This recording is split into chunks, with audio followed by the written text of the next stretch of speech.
नमस्कार, स्वागत आप सभी का आपके साथ। मैं हूं पुनीत।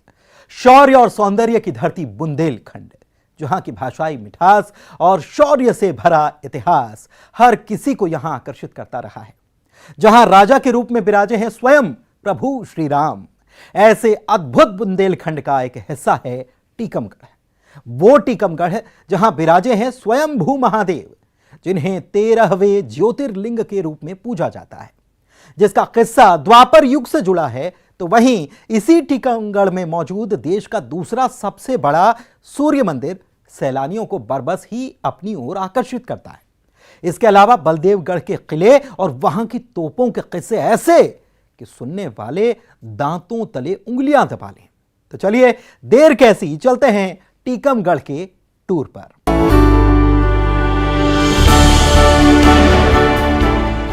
तो आज हम आपको लिए चल रहे हैं टीकमगढ़ की यात्रा पर, जहां आपको एक साथ 3 चीजों का समावेश देखने को मिलेगा। धार्मिक, ऐतिहासिक और प्रकृति का समावेश एक साथ।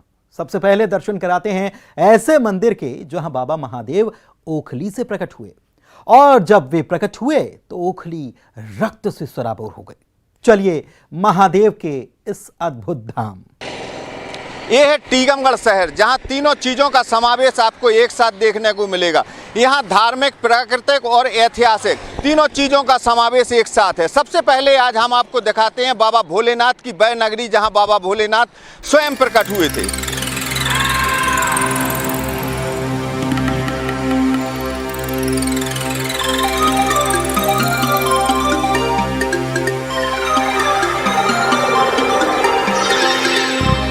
टीकमगढ़,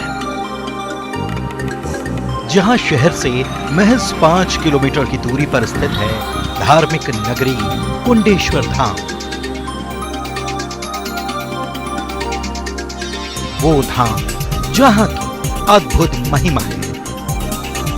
पहाड़ी पर विराजे हैं भोलेनाथ और बगल में है जमटार नदी का किनारा।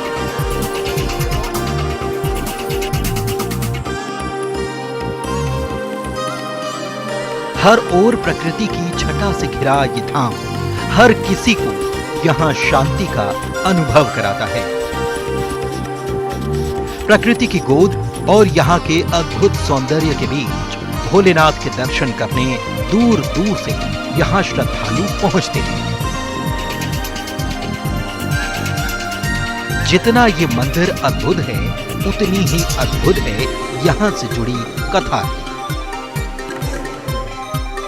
कहा जाता है कि नदी के कुंड में एक शिव मंदिर हुआ करता था, जहां द्वापर युग में बाणासुर के पुत्र उषा महादेव की पूजा के लिए आती थी। एक दिन जब राजा को पता चला कि भोर होते ही राजकुमारी कहीं चली जाती है, तो उनके पीछे राजा ने गुप्तचर लगा दिए। उधर जब उषा भोलेनाथ की पूजा के लिए निकली, तो पीछे पीछे गुप्तचर भी पहुंच गए। वो ये देख हैरान रह गए कि राजकुमारी को जल ने रास्ता दे दिया। वहीं राजकुमारी को भी आभास हो गया कि कोई उनका पीछा कर रहा है। तब राजकुमारी ने महादेव से ये प्रार्थना की कि अब वे यहाँ से निकलकर सभी को दर्शन दें। इसके बाद महादेव ऊपर आकर प्रकट हुए। यहाँ पर एक इतिहास है। 1937 में महाराज बीर सिंह ने खुदाई करवाई थी शंकर जी की। तो ये करीब 25 फुट नीचे तक खुदाई करवाई गई थी शंकर जी की। तो 25 फुट नीचे तक शंकर जी निकले, और जो ये जलहरी जो पहने हुए हैं, ये चांदी वाली ऊपर से लगी है, ऐसी 8-7 जलहरी निकली थी, वो भी खंडित। तो जैसे शंकर जी बड़े मोटे हुए तो अपने आप जलहरी खंडित हो गई। ये 8वीं जलहरी है, महाराज बीर सिंह ने पहनवाई थी। तो इसमें कहीं जोड़ नहीं है, यदि अपन इसको निकालेंगे तो बीच में फंस जाएगी। तो इसलिए शंकर जी को मालूम होता है कि शंकर जी बढ़ते हैं और मोटे होते हैं। 25 फुट नीचे तक लंबी मूर्ति निकली। इसके बाद फिर कुंड तरफ के लिए विलीन हो गए। तो कुंड से प्रकट हुए हैं शंकर जी, यहाँ पर आए हैं।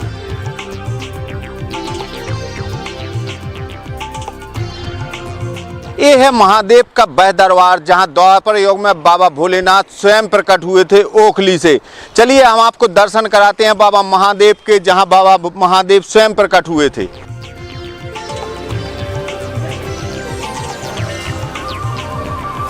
कहा जाता है कि इस पहाड़ी के ऊपर खटीज समाज के लोग रहा करते थे।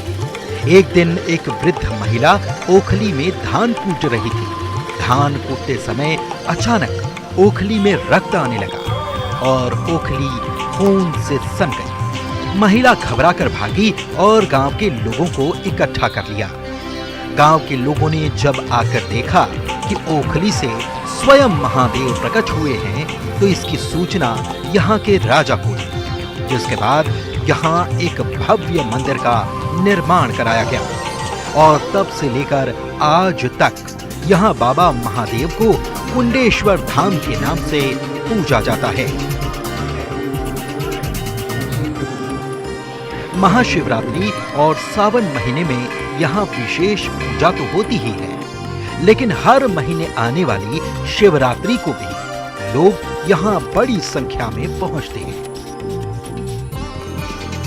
यहाँ एक किंवदंती भी मशहूर है। कहा जाता है कि कुंडेश्वर मंदिर में भगवान पिंडी के स्वरूप में प्रकट हुए थे और हर साल वे चावल के दाने के बराबर अपना आकार बढ़ा रहे हैं। इतना ही नहीं, आज के समय में भी लोगों की मान्यता है कि बाणासुर की पुत्री आज भी भगवान शिव को जल अर्पित करने आती हैं, मगर उन्हें कोई देख नहीं पाता। यहाँ बस्ती थी, बस्ती में खटीक समाज के लोग रहते थे। खटीक समाज के लोगों के एक घर में भोलेनाथ धान कूटते समय ओखली में प्रकट हुए। वो ओखली में खून भराया तो वह घबरा कर गाँव में गई, कूड़ा ढक के, मिट्टी का कूड़ा ढक के गाँव में गई। जब तक बताने गई और गांव के लोगों को इकट्ठा किया, जब तक वो कूड़ा फाड़ के भोलेनाथ प्रकट हो गए शिवलिंग के रूप में, और जब से इसका नाम कूड़ा देव रखा गया। तो टीकमगढ़ की इस यात्रा में सबसे पहले हमने आपको दर्शन कराए शिव मंदिर कुंडेश्वर धाम के, और अब हम आपको लिए चलते हैं सैकड़ों साल पुराने सूर्य मंदिर की सैर पर, जहां आपको दिखेगा धर्म और इतिहास का संगम। यह था कुंडेश्वर शिव धाम। अब हम आपको ले चलते हैं ऐतिहासिक सूर्य मंदिर। टीकमगढ़ का ऐतिहासिक और धार्मिक दृष्टि से अलग महत्व है। यहाँ के राजाओं ने सैकड़ों साल पहले के ऐतिहासिक मंदिरों का निर्माण कराया, जो आज भी पुरातात्विक धरोहर के रूप में अपनी अलग पहचान बनाए हुए हैं। और इस ऐतिहासिक धरोहर को देखने के लिए देश ही नहीं विदेशों से सैलानी आते हैं। जब भी लोग यहाँ पहुंचते हैं तो वे मडखेरा जाना नहीं भूलते। आखिर क्या है यहाँ की खासियत, इसे जानने के लिए आइए चलते हैं मडखेरा के सूर्य मंदिर।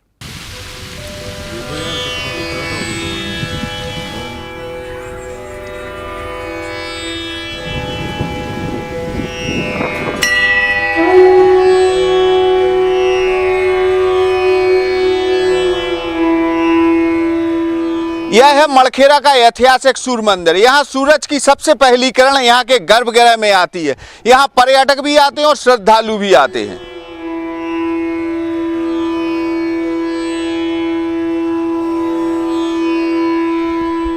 बुंदेलखंड का क्षेत्र हमेशा से ही धार्मिक और कलात्मक दृष्टि से महत्वपूर्ण रहा है। सैकड़ों साल पहले यहाँ सूर्य उपासना होती थी, इसलिए इस क्षेत्र में देश का दूसरा सबसे बड़ा सूर्य मंदिर भी है।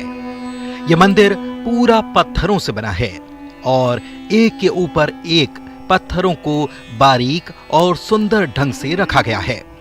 पत्थरों पर बारीकी और बड़ी ही सुंदर नक्काशी उकेरी गई है, जो उस वक्त की कला का नमूना पेश करती है। मंदिर के चारों ओर देवी देवताओं की मूर्तियां पत्थरों पर उकेरी गई हैं, और इस मंदिर की सबसे खास बात यह है कि आज भी सूर्य की पहली किरण मंदिर में ही पहुंचती है। इस नजारे को देखने के लिए दूर दूर से यहाँ सैलानी पहुंचते हैं और इस अद्भुत क्षण के गवाह बनते हैं। इतना ही नहीं, विदेशों से भी इस बेजोड़ और अद्भुत कारीगरी को निहारने पर्यटक यहाँ जरूर आते हैं। तो ये सूर्य मंदिर हजारों साल पुराना है। हमारे जो परदादा भी हैं, उसके पहले ये उन्होंने वो बताया करते थे कि इसके पहले राजाशाही ज़माने में ये सूर्य मंदिर बना था। और इसकी विशेषता ये है कि जो सूरज की पहली किरण है वो सूर्य की पहली किरण इसके गर्भगृह में पड़ती है। और यहाँ हज़ारों श्रद्धालु और दर्शनार्थी भी रोज़ आते हैं। करीब इस माह में करीब लाखों की संख्या में यहाँ दर्शनार्थी और श्रद्धालु यहाँ आते हैं। टीकमगढ़ शहर से 20 किलोमीटर दूर है ये ऐतिहासिक सूर्य मंदिर, कला का अद्भुत नमूना जो तत्कालीन इतिहास और स्थापत्य कला का गवाह है, जो अपने आप में अनूठा है, अद्भुत है, लेकिन देखरेख के अभाव में ये उपेक्षा का शिकार भी हो चुका है। ये बात दीगर कि पुरातत्व विभाग ने इसे ऐतिहासिक धरोहर करार दिया, लेकिन देखरेख के अभाव में ये वक्त के साथ अपनी सुंदरता और पहचान को भी खोता जा रहा है। अगर समय पर इसे संजोया नहीं गया तो एक ऐतिहासिक सुंदर इमारत तो लुप्त होगी ही, लेकिन साथ ही लुप्त हो जाएगा ऐतिहासिक नगरी का खूबसूरत और अद्भुत इतिहास भी।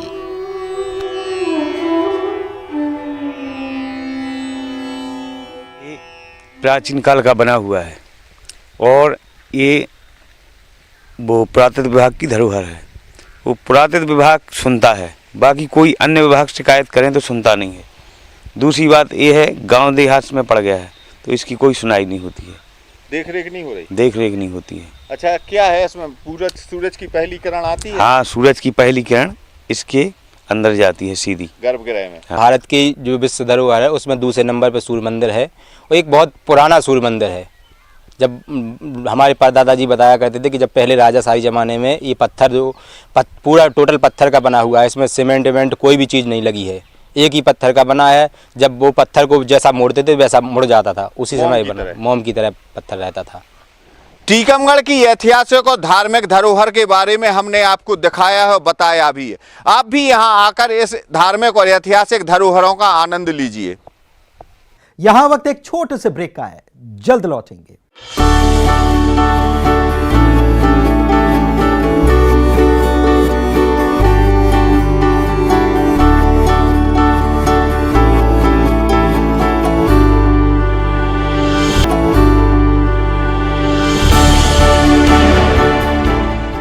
ब्रेक के बाद आपका स्वागत है और आप कर रहे हैं टीकमगढ़ का टूर।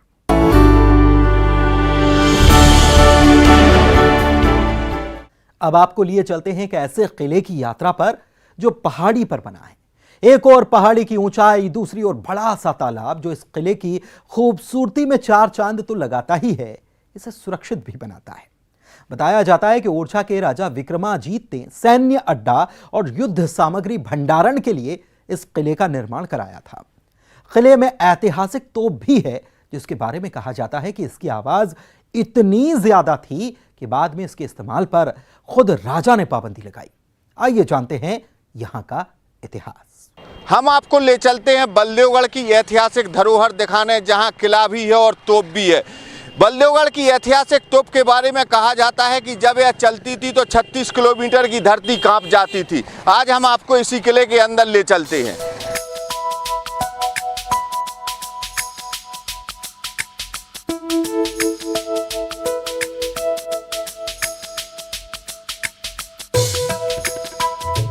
बुंदेलखंड में टीकमगढ़ जिले का बड़ा ही ऐतिहासिक महत्व है। यहाँ के राजाओं ने बड़े बड़े सुंदर और आकर्षक किलों का निर्माण कराया है, जिसका आज भी इतिहास की दृष्टि में बड़ा महत्व है। इन्हीं में से एक है बलदेवगढ़ का किला। इस किले का निर्माण यहाँ के ओरछा के राजा विक्रमाजीत ने 1776 से 1817 के बीच में कराया था। तब ओरछा के राजा विक्रमाजीत ने 1783 में मराठाओं के आतंक से भयभीत होकर अपनी राजधानी को ओरछा से लाकर टीकमगढ़ में स्थापित किया, जिसके बाद राज्य की सैन्य स्थिति को मजबूत करने के लिए सैन्य अड्डा और युद्ध सामग्री भंडार के लिए 18वीं सदी में इस किले का निर्माण कराया था। यह किला सुरक्षा की दृष्टि से काफी महफूज हुआ करता था। किला तीन तरफ पहाड़ी से घिरा है और एक तरफ बड़ा तालाब है जो काफी सुरक्षित माना जाता है।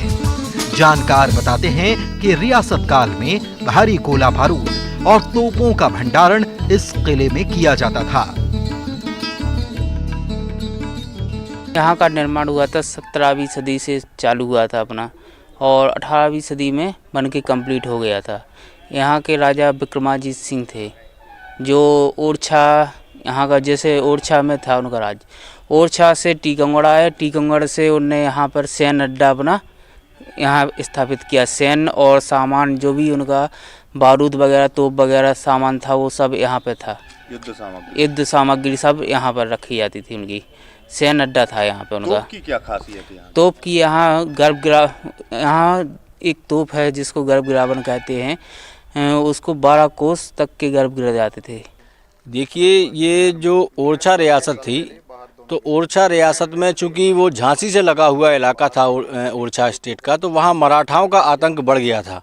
तो मराठाओं के आतंक से बचने के लिए जो राजा विक्रमाजीत सिंह थे, वो ओरछा से अपनी राजधानी टीकमगढ़ लाए थे। और जब वो टीकमगढ़ अपनी राजधानी लाए, तो यहाँ उन्होंने सुरक्षा की दृष्टि से ये बलदेवगढ़ का किला बनवाया। यहाँ पे उन्होंने अपने सैन्य अभ्यास के लिए, सैनिकों के लिए आयुध, उन्होंने अपना जो गोला बारूद था, मतलब एक सुरक्षा की दृष्टि से उन्होंने इस बलदेवगढ़ किले का निर्माण कराया था। और ये चूँकि ऐतिहासिक दृष्टि से, ये जो प्राकृतिक दृष्टि से इतना महत्वपूर्ण है कि 3 तरफ इसके तालाब हैं और एक तरफ पहाड़ी है, तो सुरक्षा की दृष्टि से ये काफ़ी मजबूत किला था। टीकमगढ़ शहर से 25 किलोमीटर दूर बने इस ऐतिहासिक किले की खूबसूरती देखते ही बनती है। अपने कई किस्सों के लिए यह किला और यहाँ मौजूद तोप मशहूर हैं। आज भी यहाँ वे तोपें रखी हुई हैं, लेकिन उनका संरक्षण ठीक तरीके से नहीं किया गया। आप ये भी जानकर हैरान रह जाएंगे कि बलदेवगढ़ की तोप का जिक्र आम बोलचाल में भी जुमले के रूप में किया जाता है। जानकार और इतिहासकार बताते हैं कि यहाँ मौजूद तोप की खूबी के चलते ही विदेशों तक से यहाँ पर्यटक खींचे चले आते हैं। अष्ट धातु से बनी इस तोप के बारे में लोग कहते हैं कि जब ये तोप चला करती थी तो इसकी धमक ऐसी थी कि 36 किलोमीटर तक की धरती कांप जाती थी, महिलाओं के गर्भ तक गिर जाते थे। इसीलिए ही यहाँ के राजा ने इस तोप के इस्तेमाल पर प्रतिबंध लगा दिया और तब के बाद से ही पूरे बुंदेलखंड में जब भी कोई धमकाता है तो ये जुमला कहा जाता है कि तुम कोई बलदेवगढ़ की तोप हो क्या। जेसीबी की मदद से इसको बाहर निकाला गया था, जिसकी लोग वक्त मांग भी करते रहे कि इस ऐतिहासिक तोप को संरक्षित करके किसी उस पर चबूतरा या उसके उस पर बनवा के उसको व्यवस्थित रूप से रखवा दिया, जिससे आम लोग वक्त देखने आते हैं तो इतिहास धरोहरों को मतलब अच्छे से देख सकें और सुरक्षित रह सके।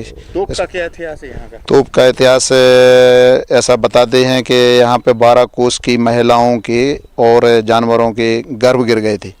उसके बाद शायद जिस तोप को चलाया नहीं गया था, उसके बाद इसको गुर्ज में रखवा दिया गया था। ऐसी क्या कहावत है कि तुम बलदेवगढ़ की तोप हो, क्या कहते हैं बलदेव? हाँ, थोड़ा एक ऐतिहासिकता के हिसाब से कहते हैं कि भाई अपने आप में थोड़ा बोलते हैं कि यार क्या तुम बलदेवगढ़ की तोप हो क्या, किसी को धमकाने के उद्देश्य से, या किसी के क्या तुम बलदेवगढ़ की तोप हो। तो ऐसा यहाँ पे किदवंती है और लोग बड़े उससे कहते भी हैं। इस पर हम लोगों को, बलदेवगढ़ नगरवासियों को गर्व भी महसूस होता है कि हम एक ऐतिहासिक धरोहर से जुड़े हुए नगर के निवासी हैं। तो वाकई जितना बलदेवगढ़ का यह किला अनूठा है, उतने ही अनूठे हैं यहाँ मौजूद भारी भरकम अष्ट धातु से बनी तोप के किस्से भी। बताते हैं कि मराठों के चलते बुंदेला राजा विक्रमाजीत ने टीकमगढ़ अपनी राजधानी को स्थानांतरित किया और ये बलदेवगढ़ का दुर्ग वाकई में बुंदेला स्थापत्य कला का सुंदर और आकर्षक नमूना है। लेकिन इस धरोहर को न केवल और संजोने बल्कि पर्यटन के लिहाज से और विकसित करने की भी जरूरत है। राजीव रावत, न्यूज़ 18, टीकमगढ़।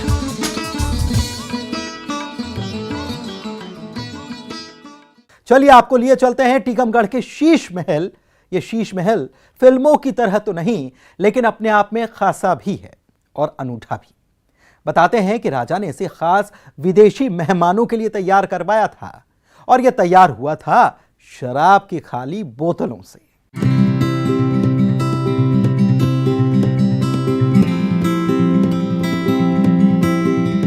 दिखने में छोटी सी और आम सी नजर आने वाली ये इमारत है शीश महल। शायद आप सोचें कि आखिर ये महल कैसे हुआ। ये तो छोटा सा ढांचा घर है। तो आपको बता दें कि इस इमारत के शीश महल के नाम से पुकारे जाने और इसके बनने के पीछे है एक कहानी, वो भी बताएंगे। लेकिन पहले ये जानिए कि राजा ने इस महल का निर्माण 1935 में अपने फार्म हाउस पर कराया था। राजा के यहाँ जब कोई विदेशी मेहमान यहाँ आते तो उनके लिए यहाँ रुकने और ठहरने का इंतजाम किया जाता।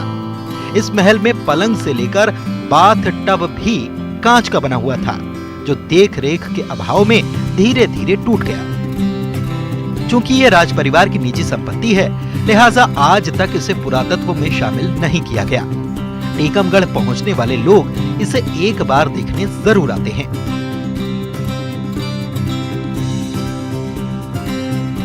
लगभग 1939 में महाराज ने इसका निर्माण किया और ये स्थापत्य का एक अद्भुत नमूना है। दो निर्माण महाराज वीर सिंह जी देवद्वितीय ने किए हैं। एक तो ये किया है जिसे बॉटल हाउस हम कहते हैं, दूसरा यहाँ पे सुधा सागर का एक तालाब है, वहाँ पे कोठी का निर्माण किया। ये महाराज के दोनों स्थापत्य के बहुत अद्भुत नमूने हैं।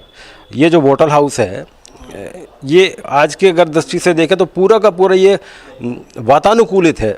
खाली शीशियाँ जो रही हैं शराब की, वो उन्होंने रखी है जिस वो जो वैक्यूम का काम करती हैं, तो अंदर की गर्मी बाहर नहीं आ पाती और बाहर की गर्मी अंदर नहीं आ पाती।